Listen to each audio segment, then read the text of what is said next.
24. Mulai membangun kekuatan. Wujong menerima dan memeriksanya. Melihat isi cincin penyimpanan itu dia cukup terkejut, namun kemudian dia hanya menghela nafas. Wu Cheng lanjut mengeluarkan kantong penyimpanan hasil jarahannya yang berisi 5.000 koin emas, kemudian memberikannya kepada Heng Mo.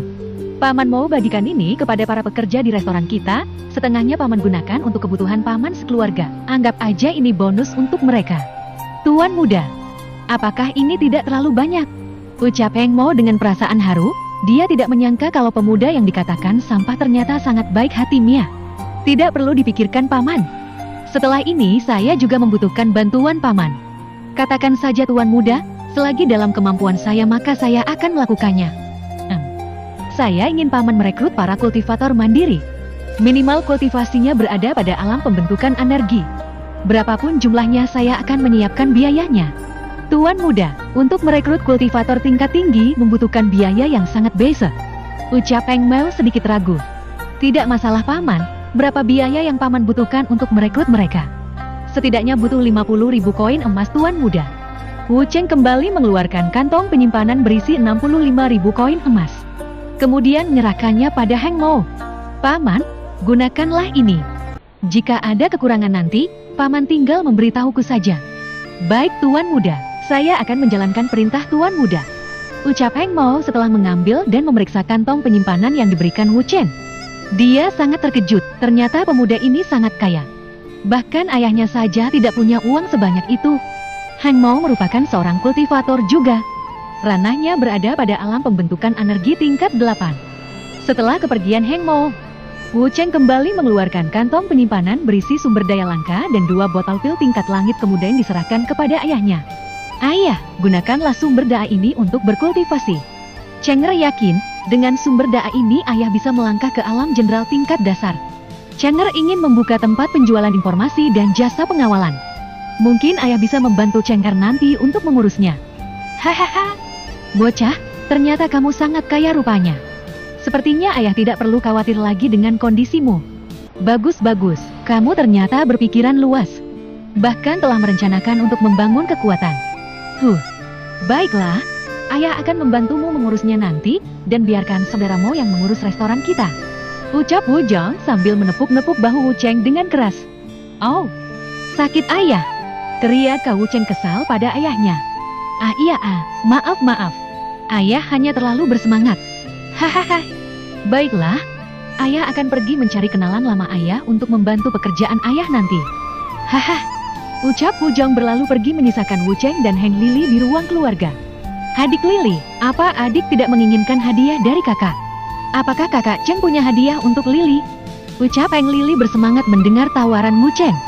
Dari tadi dia hanya melihat Wu Cheng menyerahkan kantong penyimpanan kepada Wu Zhang dan ayahnya. Mendengar dia mendapat hadiah, tentunya dia sangat bersemangat. Wu Cheng kemudian mencari-cari di dalam cincin penyimpanan yang diberikan gurunya. Setelah sekian lama mencari dia akhirnya menemukan sebuah kalung giok yang sangat cantik. Kalung ini juga memiliki formasi tingkat langit level menengah yang merupakan formasi pelindung yang mampu menahan serangan kultivator alam jenderal tingkat dasar dan menengah. Harga kalungnya tentu saja sangat mahal. Namun Wu Cheng juga tidak tahu berapa nilainya. Nah, ini, ucap Wu Cheng mengeluarkan kalung giok yang sangat cantik. Yai, terima kasih kakak Cheng. Ucap Heng Lili sambil melompat-lompat dengan gembira. Sini biar kakak pasangkan. Heng Lili mendekat dan membelakangi Wu Cheng. Selesai dipasang, Heng Lili berbalik dan kemudian mencium Wu Cheng. Melihat tingkah adiknya ini, Wu Cheng juga merasa senang sekaligus gemes dengan kelakuannya. Itu hadiah dari Lili juga kakak Cheng. Lili pergi dulu, dadah. Ucap Heng Lili berlalu pergi sambil melompat-lompat. Wu Cheng hanya menggelengkan kepalanya. Tak lama kemudian, Wu Cheng melihat ibunya keluar dari dapur bersama Heng Lili dan Heng Lin istrinya Heng Mo. Cheng'er, apakah kamu juga tidak mempunyai hadiah untuk ibu dan bibimu? Ucap Xiaoling berkacak pinggang. Melihat tingkah ibunya, membuat Wu Cheng sedikit gelagapan. Tentu saja ada ibu. Ucapnya. Kalau begitu mana, berikan pada ibu. Ucapnya Xiaoling sambil mengulurkan tangan. Wu Cheng dengan cepat mencari di dalam cincin penyimpanannya. Dia mencari sekitar 5 menit, akhirnya menemukan sepasang gelang yang terbuat dari bahan berkualitas tinggi. Gelang ini juga memiliki formasi pelindung tingkat langit. Namun gelang ini berbeda dari kalung giok karena memiliki ruang penyimpanan seluas 10 meter. Ini Bu. ucap Wu Cheng sambil memberikan sebuah gelang pada ibunya. Ini untuk Bibi Lin, lanjutnya sambil menyerahkan gelang yang satunya pada Heng Lin. Tidak perlu tuan muda. Ini terlalu berharga, hadiah untuk Lili saja sudah cukup. Ucap Bibi Lin menolak karena merasa tidak enak dengan mereka. Bibi tidak perlu menolak, kalau tidak ibuku nanti akan menendangku. Ucap Wu Cheng sambil melirik ke arah ibunya yang masih menatapnya dengan tajam. Baiklah. Terima kasih tuan muda. Ucap Bibi Lin akhirnya menerima hadiah dari Wu Cheng. Tidak perlu sopan Bibi, kita adalah keluarga. Cengar, tadi Lili juga bilang kalau kamu memberikan ayah dan pamanmu banyak uang. Kebetulan ibu juga sudah lama tidak berbelanja, jadi apakah kamu memiliki uang untuk ibu berbelanja? Ucap Xiangling kembali. Melihat sikap ibunya, Wu Cheng hanya melongo mendengarnya. Sejak kapan ibunya yang lembut menjadi matre begini? Apakah kamu tidak memilikinya? Tanya Xiangling kembali. Tentu saja punya ibu. Wu Cheng kemudian menyerahkan kantong penyimpanan berisi 10.000 koin emas. Baiklah, ibu, Bibi dan Lili pergi berbelanja dulu. Ucap Xiangling kemudian. Setelah kepergian mereka, Wu Cheng masuk ke dalam kamarnya. Dia ingin belajar tentang formasi. Melihat formasi perlindungan yang terdapat di kalung dan gelang pemberiannya, dia jadi ingin mempelajarinya sebagai salah satu keterampilannya. Setelah mencari sekian lama, Wu Cheng akhirnya menemukan buku sejuta formasi. Tanpa membuang waktu, Wu Cheng mulai fokus dalam pemahamannya. Hingga tengah malam Wu Cheng akhirnya menghentikan pemahamannya. Walaupun dia hanya mampu memahami beberapa teknik formasi saja, namun itu sudah cukup. Dia keluar kamar dan mendapati kalau para penghuni rumah sudah tidur. Karena merasa bosan, Wu Cheng keluar rumah untuk berjalan-jalan. Aktivitas penduduk kota yang biasanya padat, kini telah sepi. Wu Cheng menyusuri jalan kota tanpa arah.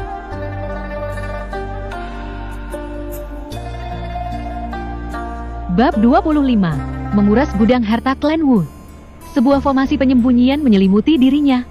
Formasi yang dibuatnya merupakan formasi tingkat bumi. Ini dapat menghindari deteksi dari kultivator alam prajurit menengah ke bawah. Wu Cheng hanya mampu membuat formasi tingkat bumi karena dia hanya mampu mengontrol energi spiritualnya saja. Berbeda ketika dia mampu melatih dan mengontrol kekuatan jiwanya untuk membuat formasi. Wu Cheng berjalan masuk ke klan Wu dengan santai, para penjaga gerbang klan pun tidak dapat mengetahui keberadaannya, jadi dia masuk tanpa hambatan. Tempat pertama yang dikunjungi Wu Cheng adalah rumahnya sebelumnya, kemudian dia terus berjalan menuju ke rumah para sepupunya. Wu Cheng ke rumah mereka bukan tanpa tujuan. Sebenarnya dia ingin sekali menghajar wara sepupunya ini, namun dia tidak melakukannya karena dia masih belum cukup kuat untuk melawan para ahli klan Wu. Jadi malam ini di menjarah rumah para sepupunya Uni. Dengan kemampuan mereka, tidak ada yang mampu mendeteksi keberadaannya. Selesai dari situ, Wu Cheng kemudian menuju ke ruang harta klan Wu. Dia ingin memberi pelajaran pada mereka semua terlebih dahulu dengan menjarah harta klan. Sesampainya di depan ruang harta karun, Wu Cheng melihat formasi pelindung tingkat bumi. Setelah sejenak mempelajarinya, Wu Cheng akhirnya menemukan titik lemahnya. Wu Cheng merobek pada titik lemah formasi tanpa mengundang perhatian penjaga. Dia memasuki ruang harta tanpa hambatan. Sesampainya di dalam ruang harta, Wu Cheng cukup terkejut dengan yang dilihatnya. Ternyata klan yang menguasai kota Liyuan sangatlah kaya. Terdapat 4 buah peti yang berisi 800.000 koin emas. 1 buah peti berisi 50.000 batu roh kualitas rendah. Berbagai senjata berbagai tingkatan. Yang terendah adalah senjata perunggu tingkat atas, dan yang terbaik senjata tingkat emas level bawah. Berbagai tanaman spiritual juga tertata rapi di rak kayu, tanaman obat-obatan dan pil berbagai jenis. Melihat banyaknya harta, Wu Cheng sangatlah bersemangat. Dia mulai mengumpulkan harta dan memasukkannya ke dalam cincin penyimpanannya. 15 menit berlalu, ruang harta yang tadinya sesak kini kosong melompong. Mungkin kalau para tetua klan melihatnya mereka akan muntah darah. Bahkan Wu Cheng tidak menyisakan satupun. Wu Cheng berjalan keluar dari ruang harta dengan senyuman di wajahnya. Akhirnya dia dapat memberi mereka pelajaran. Ketika hendak keluar dari klan, Wu Cheng tanpa sengaja mendengar pembicaraan para penjaga yang bertugas. Apakah kamu sudah mendengar kalau pasukan elit yang diutus klan untuk menjalankan misi yang dikeluarkan kerajaan Yun tidak ada yang kembali setelah 2 bulan memasuki dunia mandiri yang ditemukan oleh pihak kerajaan Yun? Tanya salah seorang penjaga dengan temannya. Saya belum mendengarnya. Dari mana kamu mengetahuinya? Balas penjaga yang ditanya. Kemarin saya tidak sengaja mendengar pembicaraan para tetua. Katanya kemungkinan besar mereka semua telah tewas di dalam dunia mandiri itu. Apakah kamu yang kamu katakan itu benar? Ucap temannya dengan kaget. Has, suaramu jangan besar-besar, kalau ada tetua yang mendengarnya kita bisa mati. Aku yakin tidak salah dengar kemarin. Kamu jangan memberitahu siapapun soal ini. Kalau sampai orang luar tahu, itu akan sangat mempengaruhi klan kita. Ini adalah berita buruk. Sepertinya klan kita akan mengalami pukulan besar atas kejadian ini. Wu Cheng keluar dari klan dengan cepat. Dia masih memikirkan pembicaraan penjaga tadi. Sepertinya ada yang tidak beres dengan kerajaan Yun ini. Untung saja ayah tidak terlibat dalam misi itu. Sepertinya aku harus menyelidiki kerajaan Yun. Batin Wu Cheng di perjalanan pulang. Wu Cheng masuk ke rumah dan langsung menuju kamarnya. Seperti biasa, dia duduk di atas kasurnya dan mulai berkultivasi. Keesokan paginya, klan Wu digemparkan oleh karena hilangnya harta di gudang harta klan. Para tetua dilanda kepanikan karena kejadian ini. Ketua penjaga harta bahkan menangis darah dibuatnya. Gudang harta klan adalah tanggung jawabnya. Bagaimana dia akan menjelaskan hal ini? Pencurinya memang benar-benar biadab, bahkan sekeping koin emas pun tidak tertinggal di dalam gudang harta. Ini membuatnya sangat tertekan. Sekarang para tetua sedang berkumpul di Ola Klan untuk membahas kejadian ini. Tetua Liu, bagaimana seluruh harta klan bisa hilang dalam pengawasanmu? Apakah formasi pelindung tidak diaktifkan? Tanya Patria Klan kepada Tetua Wu Liu bersama 2 orang yang bertugas menjaga gudang harta semalam. Maafkan saya Patria. Formasi pelindung harta telah diaktifkan, namun berhasil dibobol oleh pencuri itu. Bagaimana bisa terjadi? Bukankah kalian bisa mengetahui kalau formasi dibobol oleh pencuri itu? Tanya balik Wu Huangfu. Patria, sepertinya pencuri itu juga seorang ahli formasi sehingga mengetahui titik lemah formasi. Ucap Tetua Liu menjelaskan. Mendengar ucapan Wu Liu, Patria Klan duduk dengan perasaan tertekan.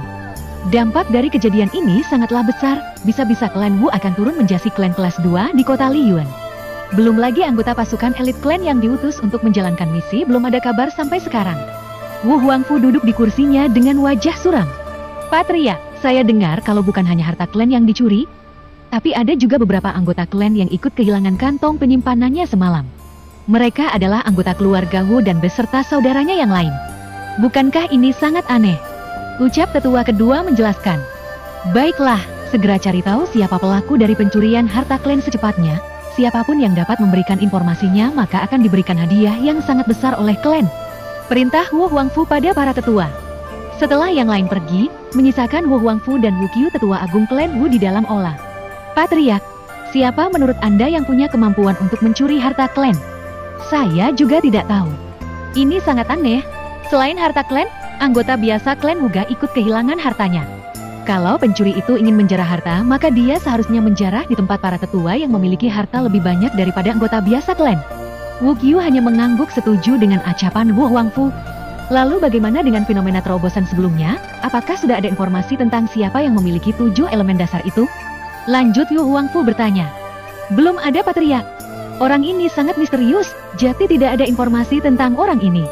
Wu Cheng dan keluarganya pagi ini seperti bisa makan bersama. Selesai sarapan, seperti biasa mereka meluangkan waktu untuk mengobrol. Nah, beberapa hari yang lalu dari hutan larangan terjadi fenomena bencana petir dari kedalaman hutan larangan. Sebelumnya kamu juga berlatih di hutan larangan. Apakah kamu mengetahui siapa orang itu?